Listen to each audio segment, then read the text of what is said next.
नमस्कार, स्वदेश न्यूज देख रहे हैं आप। मैं हूं आपके साथ राखी और बात करेंगे हिंदुत्व पर विश्वास। भारतीय जनता पार्टी ने यूपी में जन विश्वास यात्रा नाम से अपना नया चुनावी अभियान जो है वो शुरू कर दिया है। 6 जिलों में रविवार से शुरू हुई भाजपा की जन विश्वास यात्रा का एजेंडा साफ है। विकास के कामों की फहरिस्त कम लंबी नहीं, पर बड़ा विश्वास हिंदुत्व पर है। भाजपा सभी विधानसभाओं के 4 करोड़ लोगों के बीच अपना एजेंडा स्पष्ट तौर पर रखेगी। इसकी झलक पार्टी के राष्ट्रीय अध्यक्ष जेपी नड्डा समेत तमाम नेताओं के भाषण में दिखी है, जिन्होंने विकास तो खूब गिनाए पर पूरा जोर हिंदुत्व पर रहा। बीजेपी नेता धारा 370 से लेकर राम और काशी मंदिर पर फोकस कर रहे हैं, तो दंगों की याद दिलाकर सपा को घेरने की कोशिश की जा रही है। देखिए, पिछली सरकार के 5 सालों में हुए 700 दंगों की याद दिला रहा है, तो कोई अखिलेश सरकार में 15 आतंकियों के खिलाफ मुकदमा वापस लेने, अयोध्या गोलीकांड याद दिला रहा है। बीजेपी के चुनावी मंचों सोशल इंजीनियरिंग भी देखने को मिल रही है। अगड़े पिछड़े अनुसूचित जाति का प्रतिनिधित्व करने वाले दिग्गज नेताओं ने एक साथ रैलियों को संबोधित किया है। कुल मिलाकर कहें तो चुनाव में हिंदुत्व का एजेंडा भारी है और ऐसा लग रहा है कि बीजेपी का विश्वास विकास से ज्यादा हिंदुत्व पर है। और ये बात आज की नहीं है, ये हम शुरू से देखते चले आ रहे हैं कि जब एक बार इलेक्शन हुआ तब राम मंदिर आ गया था, और अब जो चीजें हो रही हैं तो मथुरा और काशी हो रहा है। तो निश्चित तौर पर ये कहा जा सकता है। और एक विचारधारा की बात की जाए तो भारतीय जनता पार्टी को ये सभी ने कहा है कि हिंदुत्व की विचारधारा पर काम करते हैं। बहरहाल देखिए, देश है, देश में यदि कुछ अच्छा होता है, मंदिर बनते हैं, निर्माण होता है, शिलान्यास होता है, तो सराहना की जानी चाहिए। लेकिन भारतीय जनता पार्टी का एजेंडा हिंदुत्व का है, इसकी मुहर भारतीय जनता पार्टी खुद भी लगवा रही है और जो लोग हैं वो तो लगा ही रहे हैं। चर्चा को आगे बढ़ाएंगे कि आगे क्या होगा, उससे पहले कुछ प्रतिक्रिया है, सुनते हैं।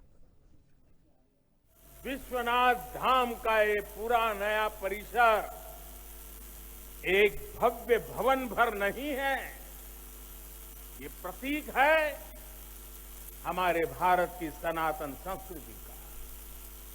ये प्रतीक है हमारी आध्यात्मिक आत्मा का। ये प्रतीक है भारत की प्राचीनता का, परंपराओं का, भारत की ऊर्जा का, गतिशीलता का। काशी वो है जहां सत्य ही संस्कार है, काशी वो है जहां प्रेम ही परंपरा है।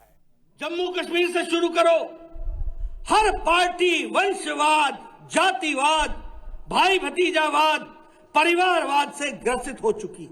बाकी पार्टियां वोट बैंक की राजनीति करती हैं। ये फलानी जाति, इसको जोड़ लो, इसको तोड़ लो, इस धर्म को जोड़ लो, इसको तोड़ लो। ये मोदी जी हैं जिन्होंने भारत की सारी योजनाएं एक ही बात को इंगित करती हैं, सबका साथ, सबका विकास, सबका विश्वास और सबका प्रयास। इस बात को हमको समझना चाहिए। इसलिए भाजपा है तो विकास है, भारतीय जनता पार्टी है तो सम्मान है, भारतीय जनता पार्टी है तो सुरक्षा है, और भारतीय जनता पार्टी है तो विकास का प्रयास है। काशी में पहले अयोध्या भी और मथुरा भी और काशी का नाम लेने से विपक्ष के लोग डरते थे, जाने में भी डरते थे। अब तो सब बोल रहे हैं कि हम भी चाहते थे ये करना, क्योंकि उन्हें मालूम है आपकी ताकत। अब मुझे बताइए, ये जो मथुरा, वृंदावन, बरसाना, गोकुल, बलदेव आदि 3 स्थल बनाए गए हैं, क्या ये सपा, बसपा या कांग्रेस कर पाती? क्या अयोध्या में राम मंदिर का निर्माण ये लोग कर पाते? क्या विंध्यवासिनी धाम का पुनरुद्धार ये लोग कर पाते? क्या गरीबों का राशन ये दे पाते? क्या कोरोना के खिलाफ लड़ाई ये लोग लड़ पाते? क्या पेशेवर अपराधी और माफियाओं के खिलाफ लड़ाई ये लोग लड़ पाते? जब ये लोग किसी लायक नहीं है तो इन लोगों को क्या सत्ता में वोट देना चाहिए क्या? आज से 5 साल पहले, 7 साल पहले, 8 साल पहले उत्तर प्रदेश की दशा क्या थी? चारों तरफ गुंडों का राज्य था।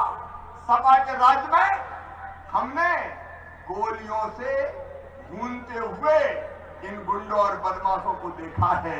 ये गुंडे, बदमाश, अपराधी, जिनके डर से लोग थर-थर कांपा करते थे, आज कहां है वो? कहां है आज? अब वो जेल के बाहर भी नहीं आते, बैल नहीं रहते, कहते योगी की पुलिस है हमें जेल में ही रहने दो, हम जेलों में ही अच्छे हैं। आज उत्तर प्रदेश में चारों तरफ कानून का राज है। क्या हालत कर दी थी इन लोगों ने उत्तर प्रदेश की। देखिए, तो हिंदुत्व पर विश्वास और हिंदुत्व पर विश्वास कितना है भारतीय जनता पार्टी को, ये आप देख सकते हैं, सुन सकते हैं और आपने सुना भी। जितने भी दिग्गज हैं, चाहे प्रधानमंत्री नरेंद्र मोदी की बात हो, जेपी नड्डा की बात हो, शिवराज सिंह चौहान की बात हो, योगी आदित्यनाथ की बात हो, तमाम लोग मंच से जो बात कह रहे हैं उसमें हिंदुत्व कितना ज्यादा दिख रहा है वो हम और आप बहुत अच्छे से देख सकते हैं। दरअसल भारतीय जनता पार्टी ने सभी जातियों को हिंदुत्व के नाम पर एकजुट करने का प्रयास किया है और इसी एकजुटता के आधार पर निश्चित तौर पर ये एक एजेंडा सेट किया है कि इसी से हम इलेक्शन को जीत पाएंगे। इसके साथ विकास की बातें भी हैं, लेकिन इन तमाम चीजों के सामने विकास की बातें थोड़ी सी कम दिख रही है। हम ये नहीं कह रहे कि विकास नहीं हुआ या विकास नहीं करेंगे या परेशानियां नहीं है या खत्म हो गई हैं। देखिए, सब कुछ है, लेकिन जो हिंदुत्व का एजेंडा है या हिंदुत्व की जो बात है वो बहुत जोर मार रही है, क्योंकि हम लगातार देख रहे हैं, चाहे राम मंदिर के बाद से आप तमाम चीजें ले लीजिए, अयोध्या के बाद से तमाम चीजें लीजिए, काशी हुआ, मथुरा हुआ, लोकार्पण हो गया, शिलान्यास हो गया, बड़े आयोजन हो गए, तो निश्चित तौर पर और अच्छी बात है। देखिए, यदि कुछ होता है हमें सराहना करनी चाहिए। सनातन धर्म की बात हो रही है, हमारे देश में हर जाति धर्म के लोग हैं, यदि कुछ अच्छा होता है उसकी सराहना करिए, लेकिन सिर्फ और सिर्फ इसी को लेकर यदि ये सेट कर ले कि सिर्फ इसकी वजह से ही वोट बैंक बढ़ेगा या इसी से हम जीतेंगे, ये हो सकती है भारतीय जनता पार्टी को लग सकता है ऐसा, लेकिन ऐसा है नहीं, क्योंकि कहीं ना कहीं जनता बहुत समझदार है और जितना आप विकास की बात करेंगे, जितना जनता से जुड़े हुए मुद्दों पर बात करेंगे, मुझे ऐसा लगता है व्यक्तिगत रूप से कि कहीं ना कहीं उस पार्टी को फायदा होगा। हमारे साथ इस चर्चा में कई मेहमान जुड़े हैं, आपका सबसे पहले मैं परिचय करा दूं। भारतीय जनता पार्टी का पक्ष रखने के लिए विवेक श्रीवास्तव जी हमारे साथ जुड़े हैं। विवेक जी, बहुत स्वागत चर्चा में जुड़ने के लिए। बसपा का पक्ष रखने के लिए राजीव उपाध्याय जी हमारे साथ जुड़े हैं। राजीव जी, आपका भी बहुत स्वागत है। सपा का पक्ष रखने के लिए अंकुर त्रिपाठी जी हमारे साथ हैं। अंकुर जी, आपका भी बहुत स्वागत है। और हिंदू महासभा के प्रवक्ता हैं दिवाकर विक्रम सिंह जी। दिवाकर विक्रम सिंह जी, आपका भी बहुत स्वागत है। चर्चा की शुरुआत विवेक जी आपसे ही करना चाहती हूँ। क्या वाकई माना जाए कि विकास पर हावी हो रहा है हिंदुत्व का एजेंडा? क्योंकि जितने भी हम भाषण देख रहे हैं या जितने भी प्रचार प्रसार दिग्गजों के देख रहे हैं, हिंदुत्व की बात, मठ मंदिरों की बात, सनातन धर्म की बात सबसे ज्यादा सुनने और देखने को मिल रही है। मैं ये नहीं कह रही हूं कि विकास की बात नहीं कर रहे हैं, वो भी है, लेकिन ज्यादा जो जोर है वो हिंदुत्व का दिख रहा है। ये बहुत पहले तय हो चुका था कि उत्तर प्रदेश का चुनाव हिंदुत्व की सीट पर ही लड़ा जाएगा। भारतीय जनता पार्टी के शासन काल में नरेंद्र मोदी जी के नेतृत्व में, उत्तर प्रदेश में योगी जी के नेतृत्व में जो सनातन संस्कृति के पुनरुद्धार का कार्य किया गया, जो उसको पूर्व जो प्रतिष्ठा थी उससे ऊपर, उससे आगे बढ़कर के स्थापित करने का जो कार्य किया गया है, वो हमारे एजेंडे के मुताबिक काम हुआ है और हम चुनाव में अपने एजेंडे के साथ ही जाएंगे।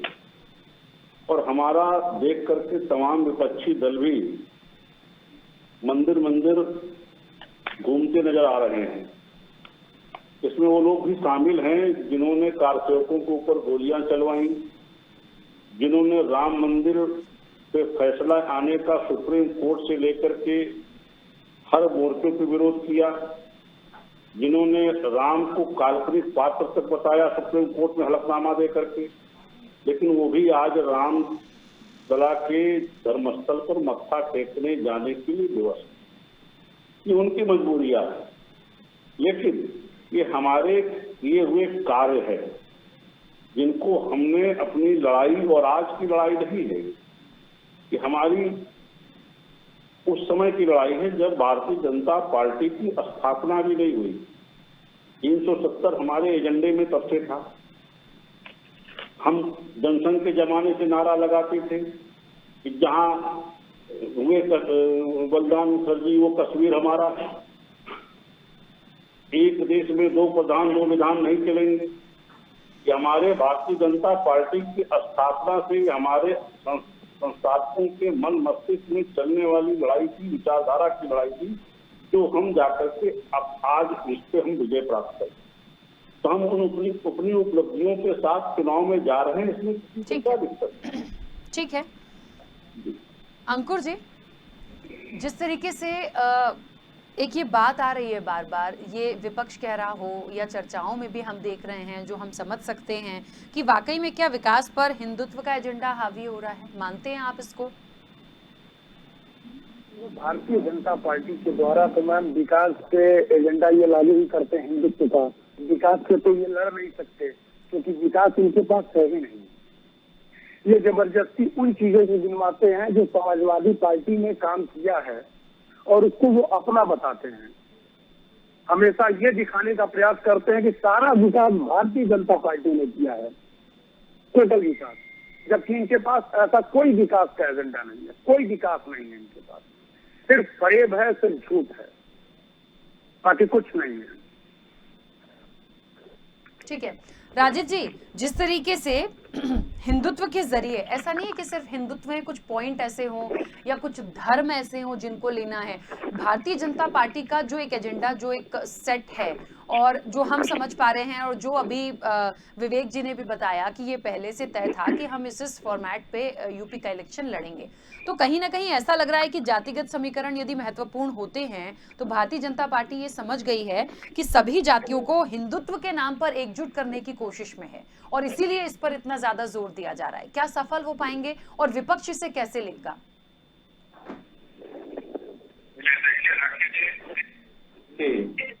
ये मंशा रही है कि सारे दलों को उसी बिंदु पे लाया जाए जो इनका मैनिफेस्टो होता है।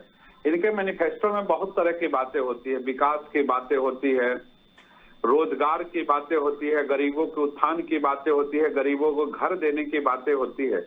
अगर हमने 5 साल बढ़िया सुचारू रूप से उत्तर प्रदेश के अंदर अगर सरकार योगी जी ने चलाया है, माननीय मोदी जी का सपोर्ट रहा है, डबल इंजन की सरकार चली है, तो क्या ये डबल इंजन की सरकार एक बार ये नहीं कह सकती है कि हम उत्तर प्रदेश के, जो हमने उत्तर प्रदेश में विकास किया है, अगर जनता ने विकास देखा है, अगर जनता को विश्वास है कि हमने विकास दिया है, तो उस विकास के नाम पे हमको वोट दो। लेकिन ऐसा नहीं है।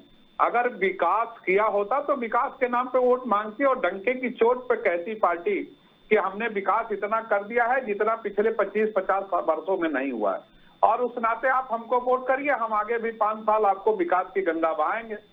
लेकिन भारतीय जनता पार्टी केवल छलावा वाली पार्टी है, झूठ फरेब क्या पुलिंदा बनाती है और 5 सालों में उस पुलिंदा को खोलती रही है, दूसरे मुद्दों पे रहती है और 5 साल बाद जब पुनः चुनाव आता है तो दूसरा मुद्दा लेकर, जैसा कि हमेशा से करती रही है।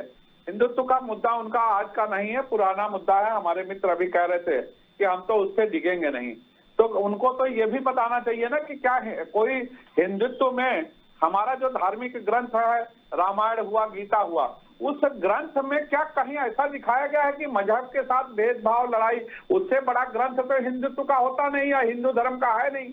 और अगर हमारे मित्र ने रामायण की चौपाइयां पढ़ी होगी या गीता का सार पढ़ा होगा तो उसमें तो स्पष्ट लिखा है कि जितने भी मजहब है इस देश में, जितने भी जीव जंतु तक है, मानव मनुष्य को तो छोड़ दीजिए, जीव जंतु है, उनसे तो मजहब एक ही चीज सिखाता है कि प्रेम करिए और एक साथ भाईचारा बना के रहिए। लेकिन क्योंकि भाईचारा बनाने में भारतीय जनता पार्टी को नुकसान हो जाता है, तो वो चाहती नहीं है कि भाईचारा से हम लोग रहा जाए। वो तो एक मुद्दा लेती है कि नहीं नहीं, हम तो आने वाले समय में सबको लाहौर में झंडा गाड़ देंगे। वो झंडा दिखा नहीं लोगों को, और जनता जान चुकी है कि अब उत्तर प्रदेश के अंदर इनके बस का कुछ रहा नहीं और इनकी विदाई तय है।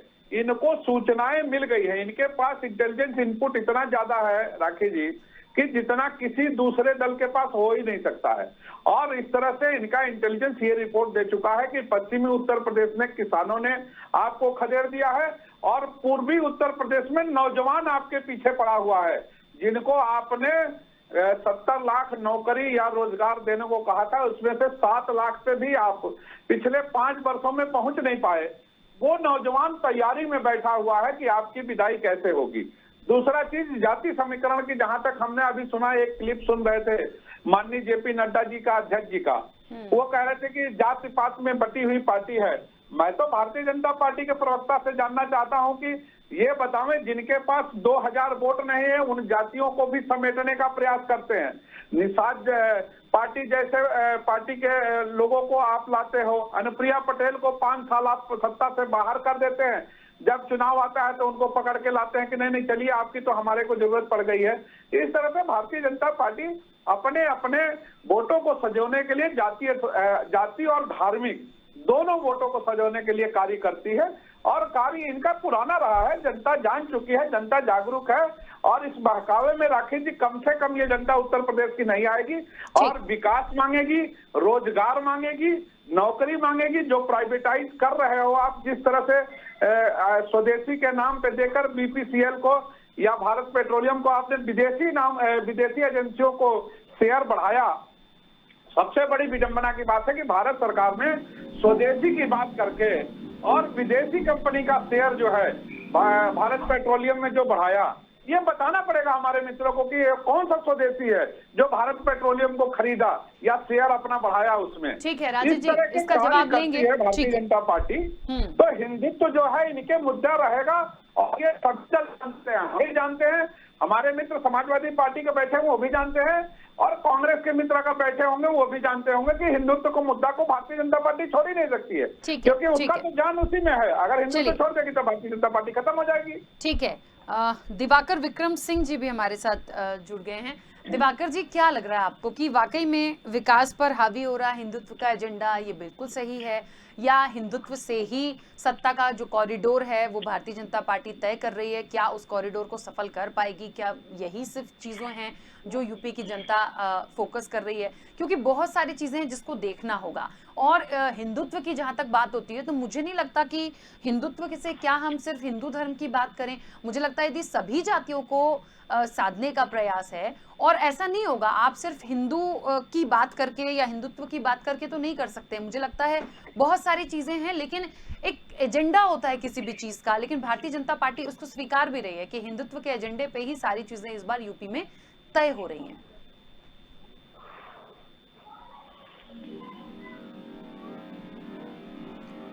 दिवाकर जी, मेरी आवाज पहुंच रही है आप तक? जी जी राकेश जी, एक बार आप सवाल दोहराएंगी? हाँ बिल्कुल। दिवाकर जी, जिस तरीके से हिंदुत्व का एजेंडा भारतीय जनता पार्टी को हमेशा ये कहा गया है और वो स्वीकारते भी हैं कि हिंदुत्व पर चुनाव होंगे, तो क्या माना जाए कि विकास पर हिंदुत्व का एजेंडा हावी हो रहा है? ऐसा नहीं है कि विकास नहीं है, लेकिन क्या ये माना जाए कि विकास सेकेंडरी है, पहली प्राथमिकता हिंदुत्व की है? और क्या यदि है भी तो क्या ये जीत पाएंगे सिर्फ हिंदुत्व पर? देखिए राकेश जी, जहां तक हिंदुत्व की बात है, भारतीय जनता पार्टी 2014 का चुनाव हो या 2017 का चुनाव हो, जब सारे देश का हिंदू एक हुआ तो जो भी हिंदू थे उन्होंने सोचा कि अगर हिंदुओं का भला करना है तो भारतीय जनता पार्टी को आगे लाना होगा। इसके लिए तमाम हिंदू संगठनों ने, तमाम हिंदू जितने भी नीचे लेवल पे छोटे छोटे संगठन हैं, सबने एकजुट होकर भारतीय जनता पार्टी को वोट किया और वोट करवाया भी। जहां तक हिंदुओं के विकास की बात है, विकास की केवल अगर विकास की बात करें तो विकास में आज हमारे देश की जो आबादी है वो 70% लगभग हिंदुओं की है और 30% लगभग अल्पसंख्यक हैं इसके अंदर। जब भाजपा सत्ता में नहीं रहती है तब तो वो हिंदुत्व की बात करती है, लेकिन जैसे ही वो सत्ता में आती है उनका सबसे ज्यादा ध्यान जो हो जाता है वो हो जाता है अल्पसंख्यकों के ऊपर। हिंदुत्व की विचारधारा से वो अलग होकर वो सबका साथ सबका विकास की बात करने लगते हैं। ठीक है, आप सबका साथ सबका विकास की बात कर रहे हैं, अच्छी बात है, समाज में एक समानता बनी रहनी चाहिए, उसमें भी कोई आपत्ति नहीं है। लेकिन जैसे कुछ योजनाएं ले लीजिए, अगर आप कुछ चीजें ले लीजिए, जो सुविधाओं की जहां तक बात आती है, जैसे ग्रामीण क्षेत्रों में आवास की अगर बात करें तो वहां पे अगर ग्रामीण क्षेत्रों में जो सुविधाएं मिल रही हैं वो ज्यादा से ज्यादा अल्पसंख्यकों को दी जा रही हैं। ये बात हिंदुत्व की कर रहे हैं, लेकिन वो सुविधाएं सारी नीचे अल्पसंख्यकों को वो दे रहे हैं। और जब कहीं पे बात आती है, जैसे अभी अगर मैं बात करूं तो प्रदेश में अभी कई जगह पे माननीय मुख्यमंत्री जी के द्वारा आदेश हुआ कि विकलांगों को साइकिल बांटी जाए। ठीक है, आपने साइकिलें बंटवाई और कई जगह भाजपा के ही विधायकों ने इस चीज का विरोध किया कि भाई आप 80-85%, 80 से 85% जो है आप साइकिलें दे रहे हैं अल्पसंख्यक समुदाय को। और 15 देते हैं, लेकिन फिर जब वोट मांगने की बारी आती है तो आप हिंदुत्व को आगे कर देते हैं, जिससे हिंदू भाजपा में अपने आप को एक ठगा सा महसूस कर रहा है। दूसरी बात ये हो गई, जहां पे विकास हो रहा है, धार्मिक विकास भी कर रहे हैं आप, और आपने अच्छी योजनाएं भी लागू की, लेकिन उन योजनाओं में हिंदुओं को कितना फायदा हो रहा है, इसकी मॉनिटरिंग की जिम्मेदारी किसकी है? इसकी मॉनिटरिंग की जिम्मेदारी भी सरकार की है। कई जगह कई योजनाओं पे आप जाएंगे, वहां पे हिंदुओं को हटा दिया जाता है, वहां पे मुसलमानों को और अन्य अल्पसंख्यक समुदायों को आगे करके उनको सुविधाएं दी जाती है। ऐसा क्यों? जब आप हिंदुत्व की बात करते हैं तो आप समानता रखिए ना। आप हम उसके विरोधी नहीं है कि आप उनको सुविधाएं मत दीजिए, लेकिन हम ये चाहते हैं कि हमारे हिंदू भाइयों को भी सुविधाएं मिलनी चाहिए। जैसे आप देते हैं, अब कोई भी अल्पसंख्यक समुदाय का कोई बच्चा अगर ग्रेजुएशन कर लेता है तो उसको 1 लाख रुपए आप सिविल सर्विसेज की तैयारी के लिए दे रहे हैं। तो ये सुविधा हिंदुओं को क्यों नहीं मिल रही? उनको दे रहे हैं आप, ठीक है।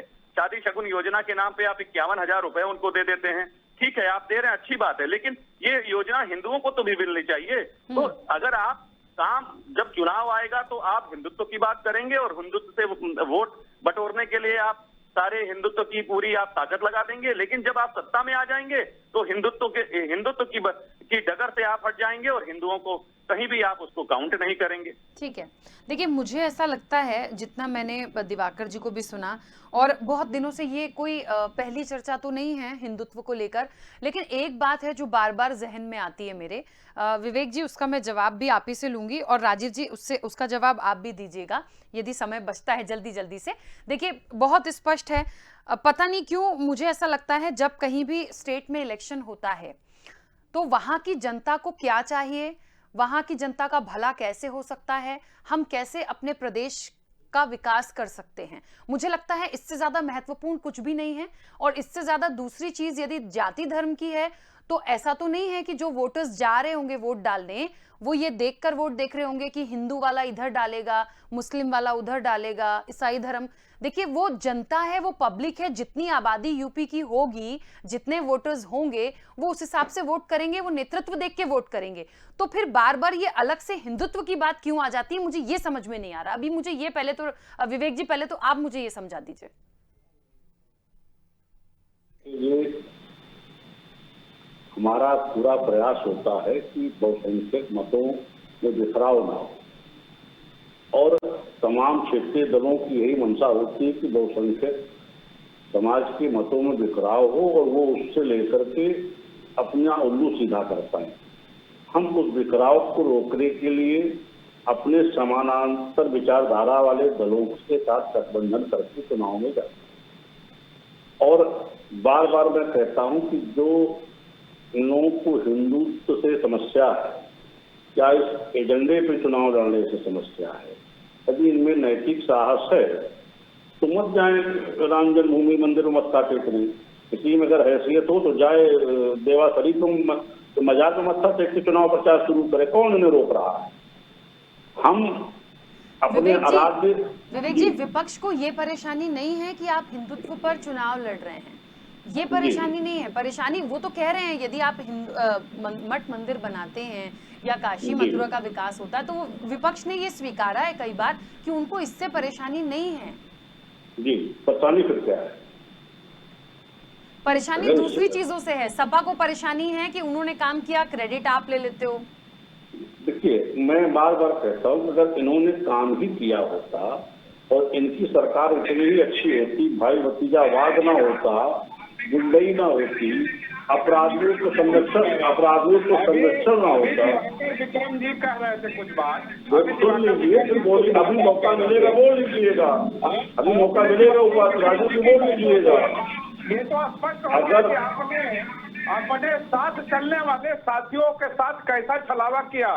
जो आपकी बैकबोन कहलाती है विश्व हिंदू परिषद और आरएसएस और संघ जो है, वो जब संतुष्ट नहीं है आपके कार्यों से, जिसके लिए आप समर्पित होते हैं, आपके लिए वो समर्पित होते हैं, तो क्या आप जनता की उत्तर प्रदेश की 24 करोड़ जनता को कैसे भला कर सकते हैं? बोलने का ये तो दिवाकर जी ने स्पष्ट कर दिया है।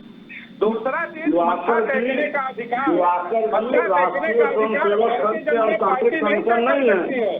ये कौन से धार्मिक स्थल पे कौन व्यक्ति मत्था टेकेगा? ये आपका नहीं भ्रम फैलाने की कोशिश न करिए। हमारी आत्मा है, हमारी सोचिए कि हम कहाँ जाते हैं और कहाँ माता टेकते भ्रम हैं। फैलाने की कोशिश न करिए। ठीक है, एक मिनट। अंकुर जी कुछ कहना चाह रहे हैं। हाँ, राजीव जी, विवेक जी, एक मिनट। अंकुर जी अपनी बात रखिए, क्या कह रहे हैं? मैं ये कहना चाह रहा हूँ, जिस हिंदुत्व की बात आदरणीय श्रीवास्तव जी कर रहे थे, उम्र में बड़े, मैं बहुत सम्मान करता हूँ उनका और करता रहूंगा, लेकिन जिसने हिंदुत्व का नारा दिया उसको तो पार्टी ने साइडलाइन कर दिया, आदरणीय आडवाणी जी को। दूसरी बात, आपको याद होगा तोगड़िया जी, जो विश्व हिंदू परिषद, जिनका बात हमारे भाई साहब की, बहुत अच्छा जिक्र उन्होंने किया। आज तोगड़िया जी कहाँ है? वो असलियत बता रहे हैं पूरे देश को, तोगड़िया जी, कि आदरणीय नरेंद्र भाई मोदी जी का असली चेहरा क्या है। रहा सवाल विकास का, जो उन्होंने कहा कि समाजवादी पार्टी कोई विकास नहीं है इनके पास, तो किस विकास की बात करें? क्या हम उस विकास की बात करें जो प्रधानमंत्री जी उसका वो उद्घाटन करके गया, शिलान्यास करके गया और वो नेशनल हाईवे टूट गई, उसको रोक दिया गया। मैं उस जिले से आता हूँ जहाँ बगल के जिले में सांसद रहे हैं आदरणीय योगी आदित्यनाथ जी, माननीय जी, यहाँ सांसद रहे हैं, यहाँ से मुख्यमंत्री वो हैं उत्तर प्रदेश से। कौन सा महाराजगंज जिले में रहता हूँ, यहाँ के लोगों से सर्वे करा लीजिए, आपको पता चल जाएगा। विकास के नाम से सिर्फ छलावा है। यहाँ 4 विधायक हैं भारतीय जनता पार्टी के, लेकिन सिर्फ वसूली चलती है, यहाँ पे सिर्फ भ्रष्टाचार चलता है और विकास के नाम पे कोई चीजें नहीं है। और इनके खुद के विधायक आदरणीय राधा मोहन दास अग्रवाल, जो गोरखपुर शहर के विधायक हैं, ये उन पे आरोप लगाते हैं कि ये जातिवादी हैं, ये इन पे आरोप लगाते हैं कि ये भ्रष्ट हैं। तो किसी की क्या हो सकता है? ये खुद जान सकते हैं इस चीज को, प्रमाण है इनके पास। देखिए, जो कुछ भी है, अब बात यह है कि भारतीय जनता पार्टी को हिंदुत्व के एजेंडे पर चलना है। विपक्ष इस एजेंडे को कैसे फेल करेगा, ये विपक्ष का टारगेट है। चर्चा और लंबी हो सकती है, लेकिन समय की सीमा है। आप सभी मेहमानों का बहुत शुक्रिया इस चर्चा में जुड़ने के लिए। तो हिंदुत्व पर विश्वास की बात हो रही थी। अब कितना विश्वास है भारतीय जनता पार्टी को, ये हमने सुना भी, देखा भी, उन्होंने एक्सेप्ट भी किया, हम इसी एजेंडे पे यूपी इलेक्शन लड़ेंगे। अब विपक्ष कैसे भुनाएगा, विपक्ष क्या करेगा, क्या कर सकता है, तो निश्चित तौर पर यह देखना आने वाले समय में दिलचस्प होगा, क्योंकि विकास भी तो महत्वपूर्ण है, उसे कैसे भूला जा सकता है। फिलहाल इस चर्चा में इतना ही, दीजिए इजाजत, नमस्कार।